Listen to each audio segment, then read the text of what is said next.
बाकी इस साइड तक क्या जाए नीचे पुराना दनगली ब्रिज आ जाना जिस फटे वाला ब्रिज आने होने से और चेक करो क्या ही खूबसूरत इतू नज़ारा देने पे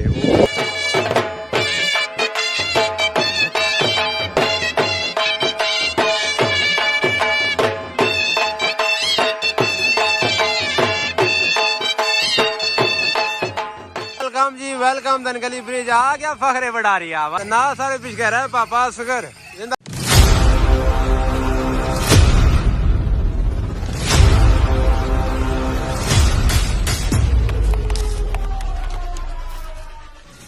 बिस्मिल्लाहिर्रहमानिर्रहीम अस्सलाम वालेकुम जी उम्मीद करने जी सारे ठीक हो सो खुश हो सो अल्लाह ताला ने हिफ्ज़ अमान विच सो मोहम्मद फैसल तुसानी खिदमत एक बारी फिर हाज़रा अल्लाह दा रहमत फजल और शुक्र नाल आना प्यारा जा व्लॉग करने भाई साहब स्टार्ट बैकग्राउंड पर चेक कर सकने हो सो तुसाना भरा एक बारी मौजूद आ जी पाकिस्तान और आज़ाद कश्मीर ने बॉर्डर यानी कि दनगली ब्रिज और अगर उधर तक क्या ही खूबसूरत नज़ारा आ सुबह काफ़ी ज़्यादा फोगी वैदर सा इस वजह से चेक करो अजय भी फोग है और वट आ ब्यूटी ब्रो ये जी खूबसूरती है तुझे कि कुछ नहीं लभनी फुली माउंटेन व्यू है जाना ये जनाब ट्रक भी चेक कर सकने हो खूबसूरत और माशाल्लाह वट आ नज़ारा भाई साहब तुसा लास्ट व्लॉग तक क्या होसी असा तुसा दसिया सा ऊंठानी नुमाइश फ्राम सुरखी आज़ाद कश्मीर और तुसा वादा किया सा कि नेक्स्ट व्लॉग ऐसी वो दनगली ब्रिज ना ऐसी और दनगली ब्रिज पर भी इंशाल्लाह ऊंठानी नुमाइश होसी जनाब फखरे बडार ग्रुप और लगाश ना पिया विषय ठीक है सो उसने असा प्रॉपर कवरेज करनी और तुसा भैन भरा नाल असा शेयर कर सा क्योंकि ऊंठाने साढ़े इतने भरा फैन हुई गए कि मैं इतनी ज़्यादा काला ही कि फैसल भाई ऊंठानी वीडियो लाजमी बनाया करो तो तुसें पता कि बाबा फजल कल्याम शरीफ उन्होंने मेला आ सो उस सिलसिले विच कल सरखी सू जनाब अली जी तुसा वीडियो तक सी उत्थे ऊँट जरा ना कल्याम शरीफ रवाना होए से तो असा इस टाइम दनगली ब्रिज मौजूद हाँ और पिछू जनाब अली काफला आई रहा जनाब चौधरी अली अकबर बडार वाला ठीक है उन्होंने बेटे माशाल्लाह चौधरी साजिद अकबर चौधरी असगर अकबर चौधरी अख्तर अकबर ठीक है और चौधरी यासर अकबर और जनाब अली इतना खूबसूरत नुमाइश हो सी ना इस टाइम दनगली ब्रिज पर और एक नज़ारा भी सही हो सी दुए नंबर पर जरा ऊँट आए तो फिर तुझे पता चस्त है सी ना तो सारे की जनाब अली अस्सलाम वालेकुम हो गया और थैंक यू सो मच जरा लास्ट व्लॉग ही तुसा प्यार मोहब्बत दिता सो इस टाइम जनाब असा वेट करने पे दनगली ब्रिज पर कि इतू काफला अच्छा है और कवरेज तुसें दसा और चेक करो पार कितने ज़्यादा बोर्ड लगे हुए जरा कि टाइम स्क्वायर बनता हुआ सारे एडवर्टाइजमेंट हुई हुई सो उस साइड ही काफला ऐसी जरा कि एक बड़ा ही खूबसूरत मोशन बना सी इंशाल्लाह बाकी इस साइड तक क्या जाए नीचे पुराना दनगली ब्रिज आ जाना जिस फटे वाला ब्रिज आने होने से और मिगी लाजमी कमेंट करके दस्या है कि इस ब्रिज पर केड़े बंदे सफ़र किया यकीन मनो मैं बजाते खुद इतना सफ़र किया हुआ और इतनी ज़्यादा डर लगना होना सा ना क्योंकि एट अ टाइम ही गड्डी निकली सकनी सी सो होने भी फटे से तुसें पता है कि फटे फिर फटे ही होने गड्डी ने वजन भी तुसें पता तो जो अपरू गड्डी जानी सी ना तो कल में ना वीडियो तो जारी हुई जाना सा कि कोई पता नहीं होना सा लेकिन अल्लाह किया फिर 2011 ये जड़ा ब्रिज आ बड़ा ब्रिज जड़ा दनगली ना ये भी बिल्ड हो गया सी सो असा लोगों की सहूलत है कि वरना ये ला होना सा वो तू फिर मुड़ी अपर गड्डी नहीं होनी सी सो बहुत ज़्यादा डेंजरस है अगर अज ये होना तो पानी डुब्बी जा रही क्योंकि तुसें पता कि जो दरिया जेहलम की सतह है दिन ब दिन अपर होनी जानी जिसकी वजह से ये जरा पुल आना असा की बड़ा फायदा देना पार नज़र मार जाए ये सारे मच्छी बेचने इतने ठीक है तो जिस बंदे मच्छी खानी तो मच्छी भी खाई सकना बड़ी प्यारी बनाने ने और तुसाने सामने ही आ तो बाकी असा नज़र हूँ इस साइड पर ही कि उधरों काफला अच्छा है और असा बाकायदा तौर पर तुसें दसा कि दनगली ब्रिज ऊँट चढ़े और जरा खास ऊँठा ना इंतज़ार आ जनाब फखरे बडारिया वो इत्थै जरा अपना टोल मारसी दनगली ब्रिजा पर मैं कि चसना इसी सो इंशाल्लाह थोड़ी ही देरी बाद फखरे बडारिया और जनाब बिल्कुल जेह्ड़े नाल शामिल होने नाल ऊँट है वो भी इंशाल्लाह आई जासन माशाल्लाह तुसें दस्या सा कि कुछ ही देरी बाद ऊँठां वाले आ जासन ऊँठां वाले तुसें पता खल्ले घोड़े होने टुरने रहने अल्लाह ताला इन्हें होर सेहत दे चेक करो क्या ही खूबसूरत इतू नज़ारा देने पे ओ भाई साहब क्या बात है लेवल फुल लेवल आ एक बारी सो जुले जी अगे फिर तुसें दसने माशाल्लाह जी चेक करो अगे आ रहा जी फखरे बडारिया जिस ऊँट ना तुसें दसिया सी चेक करो खूबसूरत तरीन मनाजर लेवल है भाई साहब चेक करो वाला अब बोले ही ना हो ना जबरदस्त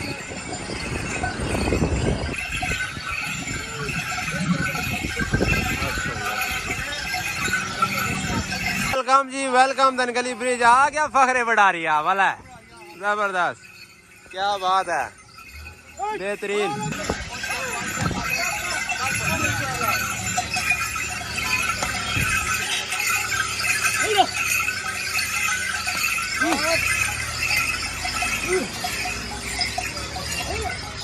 वाला माशाल्लाह एक साइड फखरे कठारिया एक साइड फखरे बडारिया बड़ा ही जबरदस्त सारे दनगली ब्रिज पर फखरे बडारिया तो फखरे कठारिया वाला तो ना सारे पिछे रहे पापा असगर जिंदाबाद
आई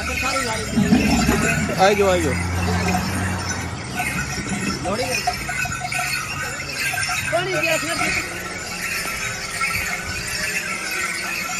जनाब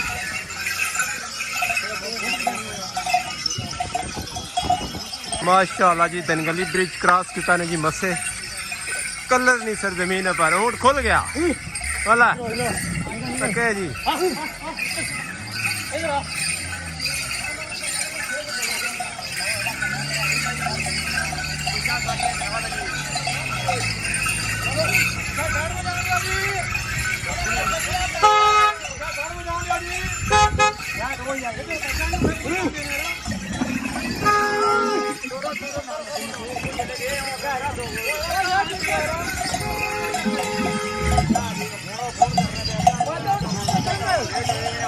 माशाअल्लाह जी ऊँठा जरा काफिला सा वो इधर कल्याण शरीफ कलर जारी हुई गया हूँ असा ना सफर इतना जियां सा भापे पुजी जा सो ना सवेरे जियां इंशाअल्लाह वाला क्या बात है जबरदस्त फारे दी शराबी अली ऊँठा लैके अलविदा किया तुसें पता ऊँठा लिख लैनी ऊँठा ने सफ़र जारी होना बाबा फजल कल्यामी उत्थे जासन कल्याम शरीफ और ये इंशाअल्लाह विद इन 1-2 डेज उत्थे पुजी जासन असा ने सफ़र इत्थे जियां सी असा तुसें वादा किया था लास्ट व्लॉग कि दनगली सु जरा एंट्री उसी तुसें लाजमी दसा क्योंकि तुसें पता दनगली की खूबसूरती बड़ी है और जरा ड्रोन कवरेज तुसें तकी उसी तो वो मलू मैना के चस दी उस तरह तो सारा इन्होंने पापिया नाल बेस्ट विशेज़ दियाँ अल्लाह करे खैर शामे तौर पुजी जन कल्याम शरीफ और इंशाअल्लाह अल्लाह पासों खैर हुई तो कल्याम शरीफ ने भी इंशाअल्लाह बहुत तगड़ा व्लॉग है सी इंशाअल्लाह। तो बाकी नबील साहब असा की ज्वाइन किया सी। अस्सलाम वालेकुम। वालेकुम सलाम। क्या हाल है? अल्लाह ने शुक्र जबरदस्त। ऊंट तुसा की दसे फिर चस आई के नहीं आई? जी मेहरबानी शुक्रिया तुसा ने वसादत नाल ही असा आज चक कीते बिल्कुल मजा आया मैंने यकीन मनो तू असा गड्डी पैदल गड्डी से चलाई दा पैदल फिर मुड़ी ऊपर उन्हें के अलविदा कीता है असा चस अपनी होनी सारी गड्डी भी है शरीफ बिल्कुल गड्डी भी चेक करो प्रोटोकॉल लाई रही इंशाअल्लाह मिलसा जी नेक्स्ट व्लॉग होप करने जी दनगली ने एरिया तुसें पसंद लाया उसी और खसूसन जी ऊँठा नी एंट्री हुई दनगली ब्रिज पर वो भी पसंद ली उसी रब रखा अल्लाह सोने वाला।